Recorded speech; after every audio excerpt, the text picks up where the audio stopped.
tulis di Facebook ya, Pak Ari mungkin saya dulu di awal-awal saya tidak ngekos, saya tidur di masjid kampus ya, dengan keadaan yang sangat terbatas, dengan uang yang apa adanya, tidak punya kasur, tidak punya lemari, jadi tidurnya di belakang mimbar imam. Ya suasananya sangat dingin, ya lumayan lah. Jadi di awal-awal kita sangat prihatin, bahkan saya harus tangan beberapa jari tangan, kaki juga terkelupas karena saking dingin suasana atau suhu di Bandung waktu itu. Jadi memang dari awal-awal saya sudah merasakan kegetiran sebetulnya di awal-awal kuliah. Tapi itulah menjadi pengalaman berharga saya. Kemudian dalam proses perjalanan saya terlibat dalam aksi-aksi mahasiswa. Bahkan ya mohon maaf Pak Ari, saya juga korban kriminalisasi, ya korban penyiksaan ya yang dilakukan oknum pada saat saya studi S1. Itu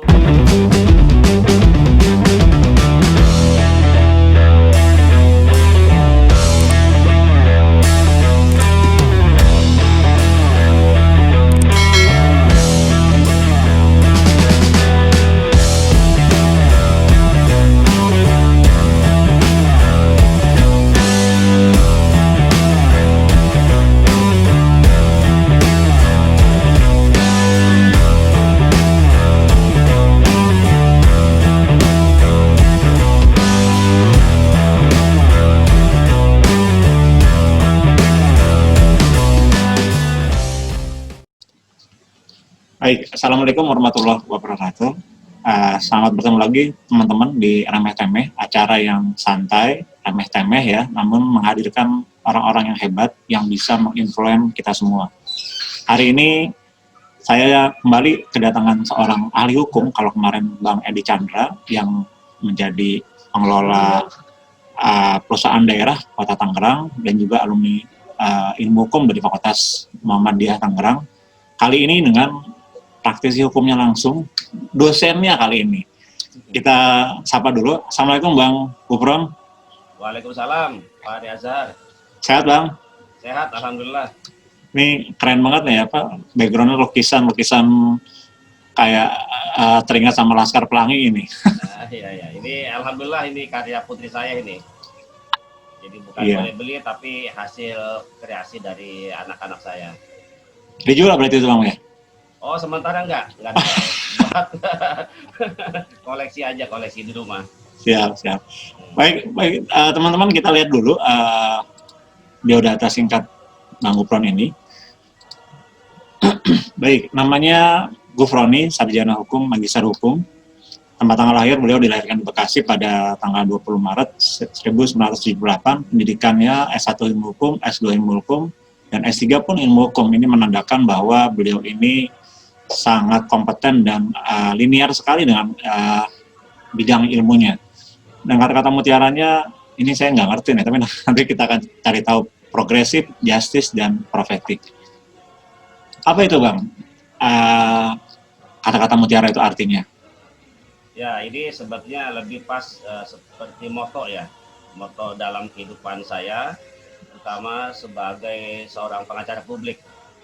Jadi 3 kata itu memang menjadi dasar saya untuk melakukan kerja-kerja advokasi. Progresif itu artinya bahwa hukum kita ini jangan terjebak pada hukum yang bersifat normatif, ya, yang sifatnya formalistis, tapi hukum yang berkemajuan, hukum yang mencerahkan, hukum juga yang membebaskan.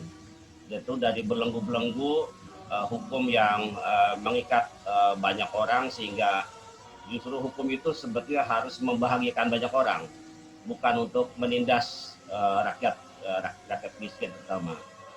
Justice ya tentu dalam hal ini adalah kita bicara hukum juga bicara soal keadilan. Jadi tentu penegakan di sini adalah penegakan hukum dan keadilan. Karena keadilan itu substansinya lebih luas, lebih kepada rasa ya, rasa kemanusiaan, dan itu tentu tidak bisa diungkapkan dengan kata-kata. Lalu prophetic ya, kita bicara hukum dalam artian kita menjalankan tugas-tugas kenabian. Jadi pengacara publik dia juga sama saja seperti menjalankan tugas-tugas kenabian yang memang semata-mata didasarkan kepada niat ya, ikhlas lillahi ta'ala, bekerja tanpa pamrih, membela mereka pada kaum tertindas dan mustadafin. yang tentu membutuhkan pendampingan dan advokasi hukum dari kita. Saya kira itu mungkin dari 3 kata itu. Bang, ini kan menjadi orang yang punya atau ahli dalam bidang hukum dan akhirnya menjadi seorang lawyer, itu memang dari awal Abang ingin menjadi seorang lawyer yang membela tadi ya, kaum tertindas bahasa gitu kan Bang ya, atau memang apa nih, karena tadi kita semua lihat bahwa S1-nya ilmu hukum, S2-nya ilmu hukum, bahkan S3-nya pun yang sedang berlangsung juga ilmu hukum. Apakah itu dari dulu, dari awal Abang untuk bercita-cita atau ingin berprofesi menjadi seorang ahli hukum, dalam hal ini juga menjadi seorang advokat, atau bagaimana Bang? Ya, saya sebetulnya di awal tidak pernah terpikirkan untuk menjadi praktisi hukum, apalagi menjadi lawyer. Karena dulu niat saya malah ingin jadi pelukis nih Pak Ari. Jadi waktu itu saya setelah lulus SMA mendapat di Fakultas Seni Rupa di ITB, tapi memang tidak beruntung. Ya lalu ya akhirnya saya kuliah di Fakultas Hukum. Dan lambat laun karena memang selama perkuliahan saya aktif di pergerakan kampus, ya ikut-ikut aksi terutama pada saat reformasi 98, ya mengalir sajalah ya. Jadi dari aktivis mahasiswa lalu lulus, kemudian berprofesi sebagai lawyer dan juga dosen di Fakultas Hukum. Jadi kehidupan saya mengalir sajalah seperti itu adanya Pak Ari. Terus ini Bang, kan kita juga tahu semua karena teman-teman ya, bahwa Bang Gufron ini bukan orang biasa. Dia ini kita pernah ngeliat mungkin di kasus-kasus besar, kayak kasus dulu Bang Daniel, beliau ada gitu kan, di kasus-kasus yang lain pun ada gitu kan. Itu nggak takut Bang, kan itu bahkan di kasus Novel Baswedan juga Abang ada juga di situ kan ya, sebagai tim pembela gitu. Maksudnya ya itu kan melawan kekuasaan Bang. Kalau melawan kekuasaan dulu zaman Orde Baru kan kita bisa hilang gitu kan. Tapi zaman sekarang juga ya bisa dikatakan juga, tapi walaupun tidak hilang tapi ya akan dikriminalisasi kah atau ditindas atau sebagainya macam. Itu bagaimana Bang? Apakah Abang tidak takut atau memang sudah panggilan jiwa atau bagaimana? Ya memang ini pertanyaan yang seringkali ditanyakan kepada saya, kepada baik teman-teman, kolega itu. Ya kalau bicara takut, itu sebagai manusia ya pasti ada perasaan takut lah, ada perasaan khawatir. Tetapi karena kita menjalankan profesi ini lurus ya, secara profesional, dalam rangka juga dakwah amar ma'ruf nahi mungkar, saya kira ya cukuplah kita takut kepada Allah Subhanahu wa taala. Dan alhamdulillah sampai hari ini saya masih aman-aman saja.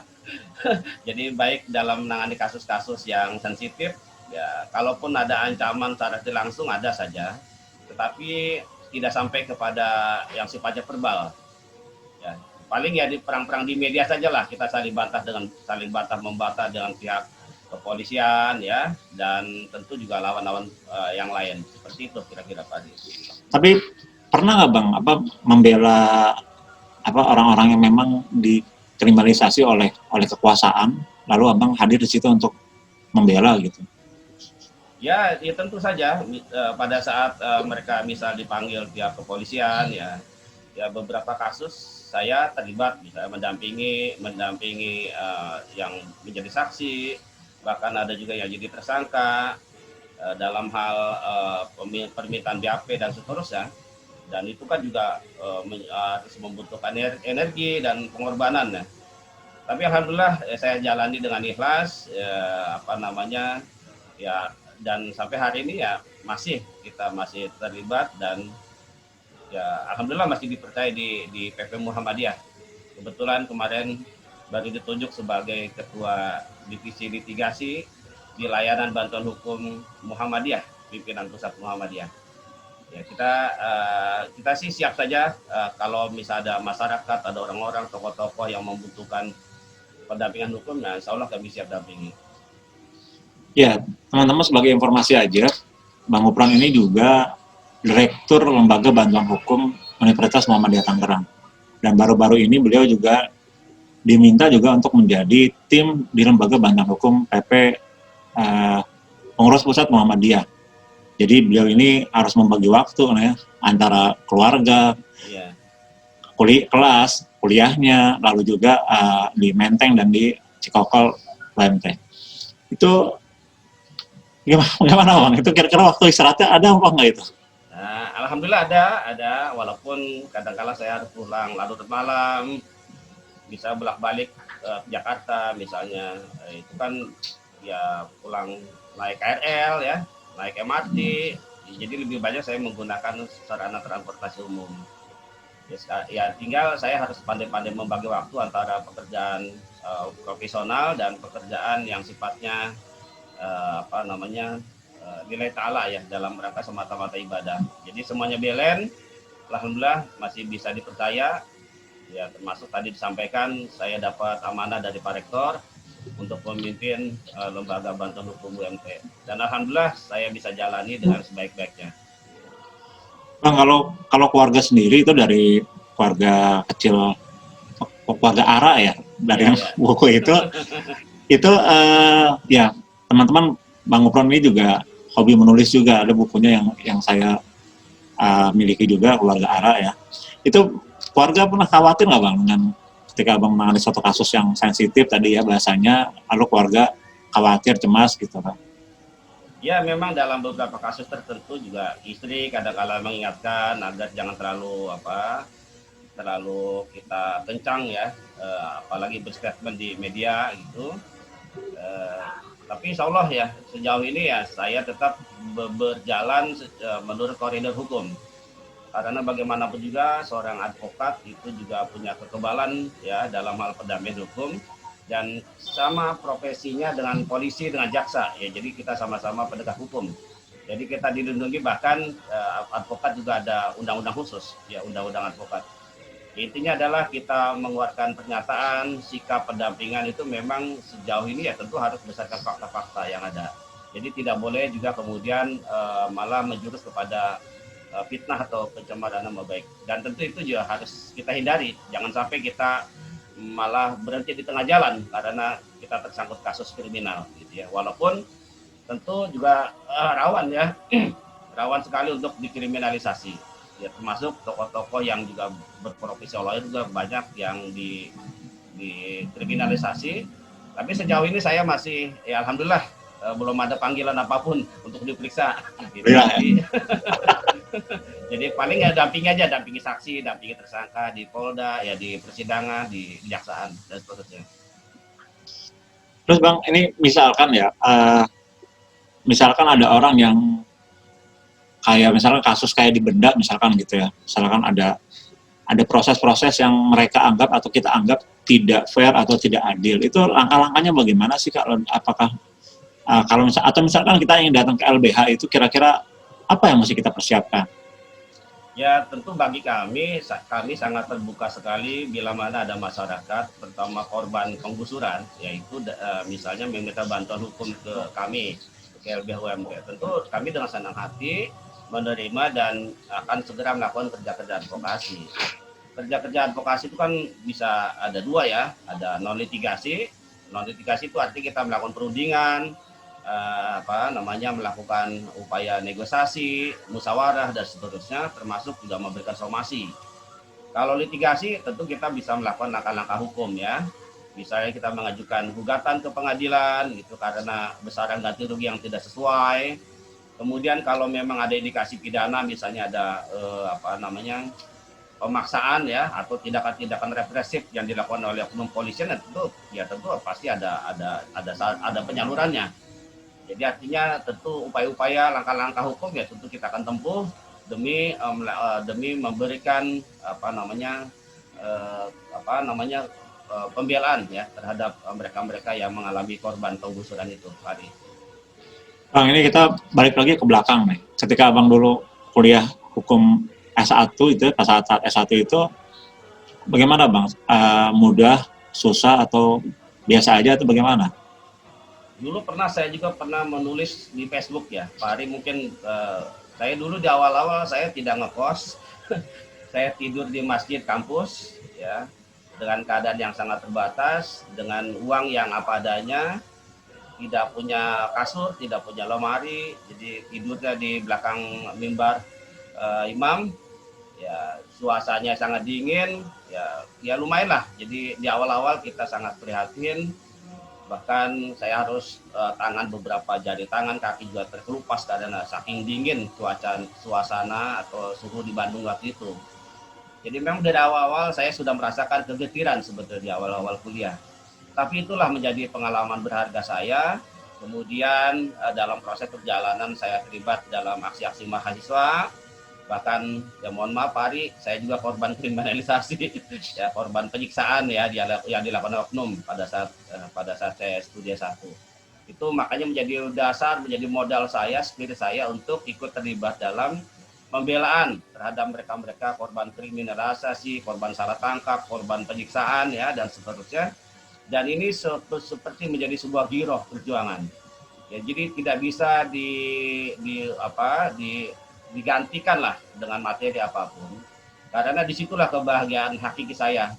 Jadi ketika saya mengurus orang-orang yang teraniaya, disitulah saya merasakan keberkahan dalam hidup pada akhirnya. Mungkin sekira itu Pak Eri. Berarti kalau dibandingkan dengan mahasiswa zaman sekarang mah jauh Bang ya? Ya mungkin bisa jadi ya. Karena jauh ya, enggak kan berbeda. Karena kan begini ya Pak, kalau mahasiswa sekarang itu kan melihat orang berhasil itu kan di titik berhasilnya saja. Tapi mereka jarang sekali yang melihat dari sisi starting pointnya bagaimana sih gitu kan. Bahkan maka hari ini ketika ada kan Bang Upron juga kan banyak fansnya di UMT nih jadi biar para fans juga melihat bahwa posisi hari ini tuh ternyata prosesnya tuh panjang dan memilukan gitu. Tadi tidur melawan dingin di masjid gitu kan, itu kan sangat luar biasa. Mungkin Bang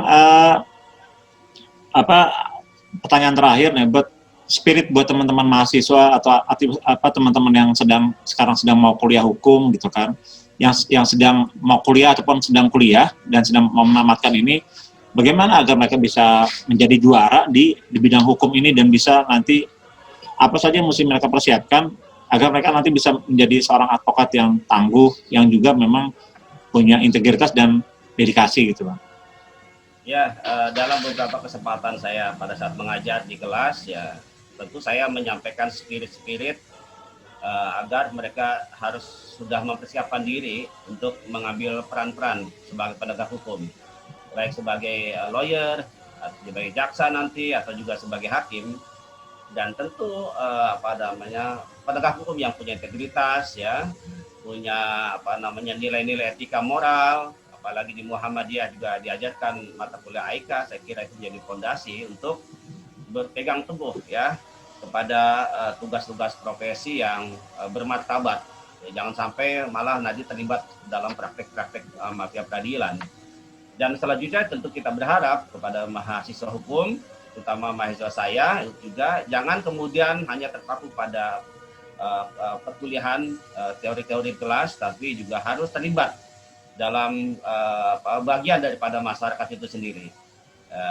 Ya tentu saya senang ketika ada mahasiswa juga sebagai aktivis mahasiswa ikut meneriakan ya anti penindasan gitu ya.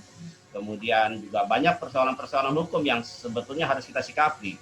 Misalnya soal Omnibus Law ya, soal yang lainnya, tentu itu menjadi ladang perjuangan ya, atau ladang pembelajaran bagi kawan-kawan mahasiswa untuk bisa merasakan bagaimana derita menjadi rakyat pada umumnya di negara kita yang kita cintai ini. Ya, ini. Bang, ini ada pertanyaan susulan nih. Itu kenapa sih Bang Upron itu katanya suka pakai topi itu toh? Itu apa Bang? Ada maknanya apa sekedar topi biasa gitu kan? Ya topi biasa lah Pak Ari. Saya sebelum pakai topi ini kan juga pernah juga sering pakai topi Baduy ya. Tapi karena ini kan khas ya, budaya. Apalagi yang saya pakai ini kan sebenarnya produk Muhammadiyah. Iya betul. Jadi saya berusaha untuk menyelami sebagai warga persyarikatan. Walaupun saya sebetulnya bukan kader biologis, Pak Ari. Jadi memang kalau saya sebut dari awal biasanya saya sebut Muhammadiyah Mu'alaf. Jadi saya tercerahkan karena ketemu dengan Pak Ari, ketemu teman-teman yang lain, sehingga saya akhirnya berkhidmat di persyarikatan ini. Itu saja sebetulnya, tidak ada yang lain. Oke Bang, terima kasih atas waktunya hadir di Remeh Temeh, dan semoga Abang selalu sehat selalu dan selalu bisa membantu orang-orang yang memang butuh bantuan hukum, yang hari ini memang hukum itu sangat mahal, susah, dan memang terjadi gap yang besar antara yang kaya dan yang miskin. Dan Ya. kadang-kadang hukum itu suka berada di pihak yang kaya saja, yang berkuasa saja. Mudah-mudahan dengan adanya Abang dan teman-teman seperti Abang ini yang bergerak di bidang hukum dan bisa menegakkan keadilan, bisa negara ini semakin baik dari hari ke harinya. Terima kasih Bang Gufron, sehat selalu, sukses. Sama-sama. Terima Assalamualaikum kasih, Pak Adi. warahmatullahi wabarakatuh. Waalaikumsalam warahmatullahi wabarakatuh.